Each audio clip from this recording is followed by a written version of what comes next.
और मेरे पति से अपना काम करवाओ। अरे लड़की क्या कर रही है, इसका दिमाग तो खराब नहीं हो गया है? क्या है ये? क्यों मेरी इज्जत उछाल रही हो? कौन सी पत्नी अपने पति के साथ ऐसा करती है यार? अरे तुम निकम्मे हो, कुछ काम धंधा करते नहीं हो, तो मेरे को तो कुछ करना पड़ेगा ना। और वैसे भी तुम निकम्मे हो, तुम्हें तो उल्टा मैं काम दिलवा रही हूँ, इसमें क्या गलत है? ये कोई तरीका नहीं है काम दिलाने का। अरे लोग देखेंगे तो क्या सोचेंगे यार मेरे बारे में? मैं कोशिश कर रहा हूँ, इंटरव्यू दे रहा हूँ, आज नहीं तो कल मेरी नौकरी लग जाएगी। पर ये सब ज्यादा ना बकवास करने की जरूरत नहीं है, कोई इज्जत नहीं उछाल रही मैं। अरे मेरी इतनी सारी जरूरतें हैं, कहाँ से पूरा करूंगी मैं? बकवास कर रहे हो, बट बैठे बैठे रोटी खाते रहते हो।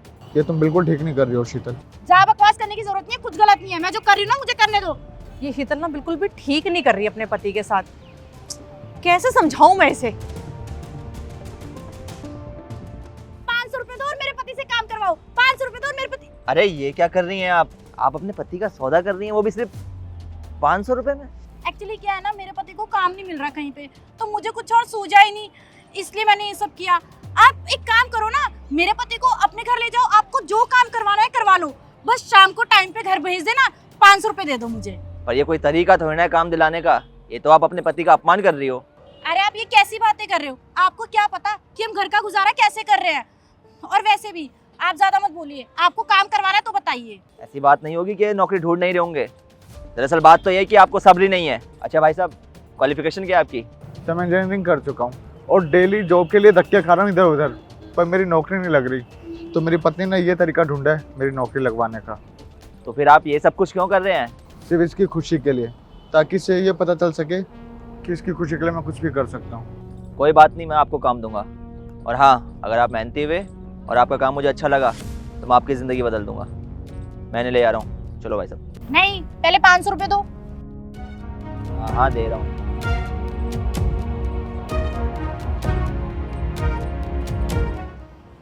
जाओ बेबी, ढंग से काम करना, शिकायत का मौका मत देना, ठीक है? और शाम को जल्दी आ जाना।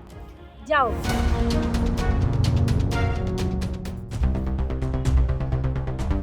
शीतल, चाची जी आप नमस्ते, कैसी हैं? मैं तो ठीक हूँ, तू बता तू कैसी है? मेरी छोड़ो, आप बताओ आपकी हालत कैसे हो गई? बेटा तेरे चाचा जी की तबीयत थोड़ी खराब रहती है ना, बस इसी वजह से। अच्छा चलो, मेरे को चाचा जी से मिलना है, मैं देखती हूँ क्या हुआ है उन्हें। अरे रहने दे, क्या करेगी उनसे मिलके? जब तू अपने पति की इज्जत नहीं कर सकती तो उनसे मिलके कौन से पहाड़ तोड़ देगी तू? चाची आप बताइए मैं क्या गलत कर रही हूँ? अरे उनके पास कोई काम धंधा है नहीं, मुफ्त की रोटियां तोड़ते रहते घर में बैठे बैठे। मेरी भी तो कुछ जरूरत है ना, उसको कौन पूरा करेगा? अरे अपने खर्चों के चक्कर में तू अपने पति को ऐसे सरेआम नीलाम करेगी? अरे अच्छा लगता है क्या? तेरे पास किसी की कमी है? गाड़ी है, बंगला है, फोन है, अच्छे कपड़े हैं, चप्पल है, क्या नहीं है तेरे पास? अरे फिर भी तू ऐसे करती है उसके साथ। तेरे लिए वो क्या नहीं करता? तुझे उसकी इज्जत करनी चाहिए भाई, वो तेरा पति है। अरे पति है तो क्या हुआ, आरती उतारू उसकी, जब वो कोई जरूरत ही पूरी नहीं कर सकता मेरी। अच्छा तू आरती नहीं उतारेगी ना, कोई बात नहीं, तू मेरे साथ चल, मैं तुझे दिखाती हूँ कि पति की अहमियत क्या होती है। चल बैठ।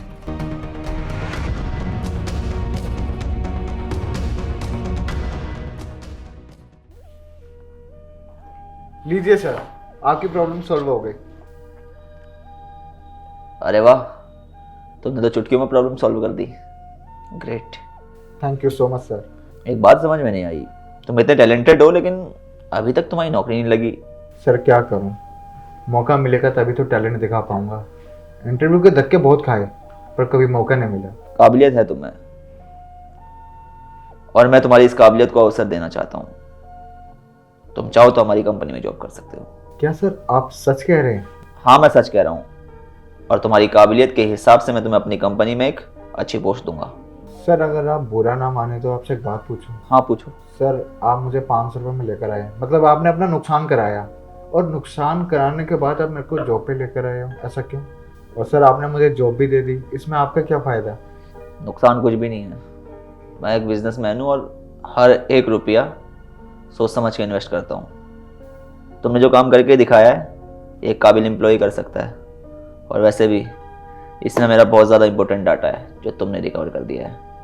हाँ मैं मानता हूँ कि जब मैं तुम्हें लाया था तब मुझे ये मालूम नहीं था कि तुम इतने काबिल निकलोगे, लेकिन कहीं ना कहीं तुम्हें लाने के पीछे एक वजह और है। बात दरअसल यह है कि एक वक्त ऐसा हुआ करता था जब मैं भी बेरोजगार था, कोई काम धंधा नहीं था मेरे पास, कोई जॉब देने को तैयार नहीं था, इसलिए समझ सकता हूँ एक बेरोजगार इंसान का दर्द। बाकी वफादारी मैंने देखी तुम्हारी अपनी बीवी के प्रति, और जो इंसान अपने प्यार के प्रति वफादार होता है वो अपने काम के प्रति भी वफादार होगा। 100 में से 99% चांस यही रहते हैं। इसलिए मैंने तुम्हें चुना है अपनी कंपनी में जॉब के लिए। कल से आओ, अच्छा लगेगा तुम्हारे साथ काम करके। Thank you so much sir. चलिए मिलते हैं।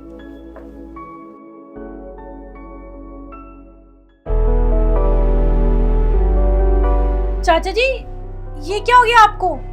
तू मुझसे बात मत कर, जो तू कर रही ना वो सही नहीं है। अरे आप इतने गुस्से में क्यों हो? ऐसा क्या किया मैंने जो आप मुझे डांट रहे हो? अरे मैं तेरी पति की बात कर रहा हूँ। मुझे पता चला है तू रोड पर उसकी इज्जत उतार रही है।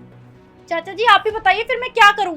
और वैसे भी घर के इतने खर्चे होते हैं, इतनी सारी चीजें होती हैं, इतनी जिम्मेदारियां होती हैं, कौन उठाएगा वो? अरे मेरे को भी तो बहुत सारी चीजें खरीदनी होती हैं, बताइए कहाँ गलत हूँ मैं? अरे शर्म कर, मैंने पूरी जिंदगी अपने घर परिवार पर ध्यान दिया, बच्चों के लिए सब कुछ किया, और मेरी बीवी ने हर दम हर कदम पर मेरा साथ दिया, तभी तो मैं आज यहाँ तक पहुँचा हूँ। आज मेरे बच्चे हर तरह से सेटल हैं, कोई प्रॉब्लम नहीं है, और मैंने अपनी ज़िंदगी आराम से सुख से जी ली। बस अगर अब मौत भी आ जाए ना तो मुझे कोई गम नहीं। अरे पति है तो पति का फर्ज होता है ना कि वो अपनी पत्नी का ख्याल रखे, उसकी सारी ख्वाहिशें पूरी कर सके, पर वो तो कुछ भी नहीं कर पाता मेरे लिए। अरे चुप कर तू। अरे तेरा पति रात को 9 बजे ढूंढ तो रहा था, फिर तुझे उस तरह बदनाम करने की क्या जरूरत थी? और देख बेटा, मेरी बात ध्यान से सुन, अगर तू अपने पति की इज्जत नहीं करेगी ना तो वो भी तेरी इज्जत करना बंद कर देगा, और अगर उसने तेरी इज्जत करना बंद कर दी तो घर परिवार तहस नहस हो जाएगा। खुद सोच, अगर वो काम धंधा कर रहा होता, बेकार नहीं होता, तो क्या वो तुझे नहीं पालता? तेरे हाथ में खर्चा नहीं लगता? और अगर आज उसके पास पैसा नहीं है, उसके पास काम नहीं है, तो क्या तू उसका खर्चा नहीं उठा सकती? क्या 2 घर नहीं चला सकती? अब तू ना मेरी नज़रों से दूर चली जा, और तू उस दिन घर पे वापस आई हो जब तेरा पति तेरे साथ हो। बेटा, मुझे तुझसे उम्मीद नहीं थी, तूने बहुत बड़ी गलती करी है, मेरे खानदान की इज्जत मिट्टी में मिला दी। देख बेटा, वो बिल्कुल सही कह रहे हैं, अपने टूटते हुए घर को अभी भी टाइम है, बचा ले। अब जा यहाँ से।